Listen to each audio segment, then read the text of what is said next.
And again, with the reflection, I had to cut. They stopped me into two pieces. So here we go, part two. Yeah, I was actually doing the 60 just like Lawrence, and then Belafonte passed. I'm like, you know what?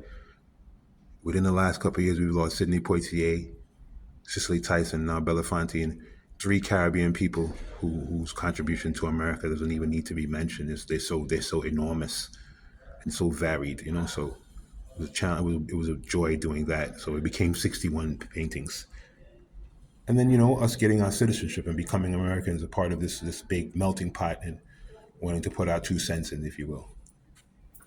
And of course, the demonization, in the early 90s when they were holding us in Guantanamo Bay. This is the first time we heard about Guantanamo Bay, was when we had us locked up behind barbed wire there, and throwing all sort of different reasons for things being how they are at us. And just like Jacob Lawrence ended with his last panel, we ended the same with our last panel. His last panel had people coming again, and it said, and they continue to come. Yeah. And that's the front room. Here we have Ancient Future, one of my sculptures.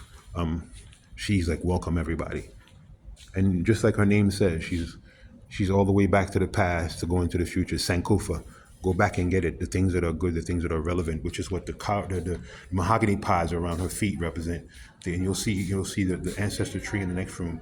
Mahogany. At one point, mahogany and Africans were put on the same ship. They were high valued commodities, and it's not a coincidence that they're both brown. It's not a coincidence that I eventually started seeing faces, African mask and all of them. And so I'll go there first and start that back room that way. Again, one time, let me show you the big old sign here.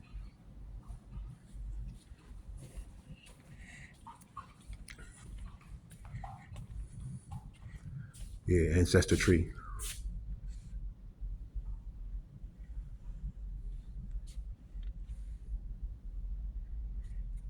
You know,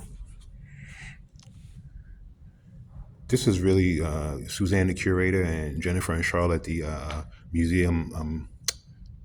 The two wonderful people that run the museum. This was really their idea. Once they came and saw my work for the series, which we knew we were going to do, they saw the rest of the work and said, "Yeah, but we should really do a retrospective so people can really see sort of the thinking behind those pieces in the front, and how heritage is so important to you."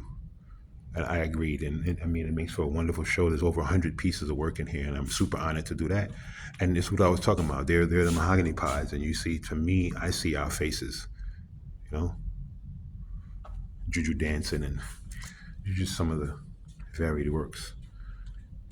Like I promised I wasn't gonna go too slow because I want y'all to love it so much that you got to get up and come see it live in a living color. Yeah. Wet nurse. You know the story of our mothers during enslavement, how they would have to feed the master's child before they would feed us, and what a metaphor for the black world, the brown world, black and brown world today. Africa still feeds Europe before she feeds herself. So it's not a coincidence. Those are all fertility, Akan and Ashanti, or Akan fertility mass from Ghana. Antiquity, I think it speaks for itself. One of my favorite mediums, roofing tile and textiles. It looks black. That's why I want you to come in. I think, God, there you go with the light. Stolen antiquities. Next door, another black man was killed by police today.